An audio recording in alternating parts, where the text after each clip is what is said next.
Samsung have bedazzled us with a whole range of high-end phones this year. It started with the Galaxy S6, then we had the Galaxy S6 Edge, then we had the Galaxy S6 Plus Edge, and now of course we have the Note 5. But of course Samsung aren't the only smartphone manufacturer in the world. Recently I reviewed the Huawei Mate S, and today I'm going to compare it with Samsung's Galaxy Note 5. So if you're ready, let's take a look.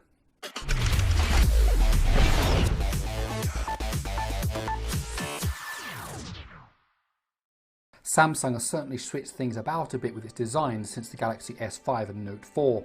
Everything changed with the Galaxy S6, and the Samsung Galaxy Note 5 has followed suit by adapting the new design language. However, Huawei hasn't remained stuck in the past either, and although it has had other metal phones in the past, the Mate S also sports a new design. The Samsung Galaxy Note 5 has a body made of metal and glass with a unibody design that is unlike many others. Similarly, the Mate S also has an all-metal frame and a non-removable battery. Overall, the difference between these two are that the Mate S has the power key and the volume rockers both on the right, whereas the Note 5 has the volume keys on the left and the power button on the right. The Note 5 has the Samsung home button on the lower bezel flanked by the capacitive keys, whereas the Mate S has no button and no capacitive keys. All keys are on screen. Lastly, we mustn't forget that the Note 5 also includes a stylus in the S Pen, a feature missing from the Mate S. The Samsung Galaxy Note 5 touts a 5.7-inch Super AMOLED display, which is larger than Huawei's 5.5-inch AMOLED panel. Aside from size, we are looking at full HD resolution on the Mate S and QHD on the Note 5. However, both are using similar screen technologies. Super AMOLED and AMOLED panels are known for emitting very bright saturated colours as well as very deep blacks, something that can clearly be seen on both devices. However, one aspect of the Mate S that some people won't like is that the designers have elected to use very thin bezels. So much so there is a black border around the display where the active pixels stop and the display material continues towards the edge. Personally, I don't find this a problem, however some users find it quite distracting. The Note 5 clearly has the upper hand when it comes to raw processing power with its Exynos 7420 octa-core processor. Although the Kirin 935 is also an octa-core processor, Huawei have opted for two clusters of quad Cortex A53 cores, whereas the Exynos 7420 uses 4 Cortex A53 cores and 4 Cortex A57 cores. Also, the GPU in the Note 5 is the Mali T760, whereas the Mate S is sporting the lower performing Mali T628. The other big difference is that the Mate S has 3GB of RAM, while the Note 5 packs a draw-dropping 4GB. But let's move on to the other components. Internal storage options for the Mate S are 32GB and 64GB, plus a 128GB variant with a pressure-sensitive screen. However, this latter option won't be available globally. The Galaxy Note 5 also has a similar lineup, but there is no 128GB variant. Both suffer from excessive use of the internal storage by the system, as both devices only offer around 24GB of free space to the user from the 32GB of total flash memory. Some of you might prefer the Huawei Mate S when considering storage, as it supports micro SD cards, something Samsung has done away with. However, neither offer removable batteries. The battery in the Note 5 is a 3000 mAh unit, while the Mate S packs a 2700 mAh unit.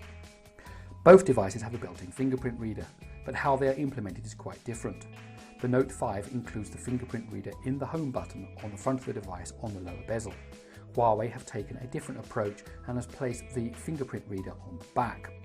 While both fingerprint readers are highly accurate, I find the fingerprint reader on the Mate S easier to use. The reason is quite simple. The Mate S allows you to wake and unlock your phone in one step, whereas the Note 5 requires 2 steps. The thing about all lock screen technologies is that the harder they are to use, the more likely they are to be ignored.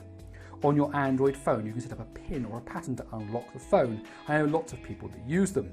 But when the authentication step becomes too cumbersome, then users tend to do away with them. I tried using a PIN or a pattern on my phone, but having to type in the PIN or make that pattern like 50 times a day drives me crazy, so I don't do it anymore. Fingerprint readers offer an authentication step that should make unlocking smartphones quick. When it comes to the unlock, both the Note 5 and the Mate S do an equally good job. Some people won't like the fact that the fingerprint reader is on the back of the Mate S, as it means that you can't unlock your device without picking it up. That is a fair criticism. However, I have been digging back into my memory and I really can't recall the last time I tried using my phone without actually holding it in my hand. However, if for you it is essential to unlock the phone without holding it, then there is always the backup PIN number, which can be tapped in on those occasions when you aren't holding your phone. However, where the Mate S gets it right and the Note 5 gets it wrong is that the Mate S allows you to wake and unlock your phone in one step. With the phone asleep, you can just press your finger on the reader and the phone will wake and unlock in one swift movement. On the Note 5, you need to wake the device with the power button and then place your finger on the sensor, or you need to press the home button and leave your finger on the button until the fingerprint is read. Now, I've practiced this maneuver repeatedly and it still takes around 1 second to wake and unlock the phone. And don't get me wrong, 1 second is great, but it seems like such a long time when you compare it to the instantaneous wake and unlock on the Mate S.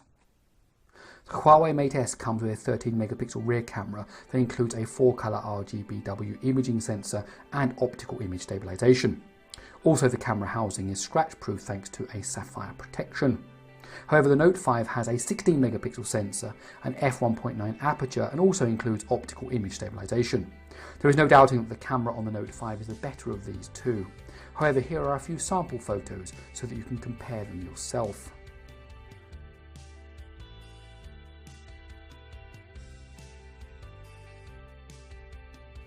On the front side, you'll find an 8 megapixel camera on the Huawei Mate S and a 5 megapixel camera on the Note 5.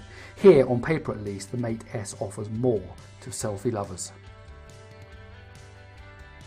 Both the Samsung Galaxy Note 5 and the Huawei Mate S run Android 5.1.1 Lollipop, but that doesn't exactly mean that their software is identical.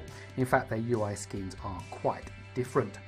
Samsung's TouchWiz UI was stripped down for the Galaxy S6, and we are thankful that the same philosophy has been applied to the Note 5. It still has all of those great S Pen features, multitasking and other elements, but the interface is much sleeker.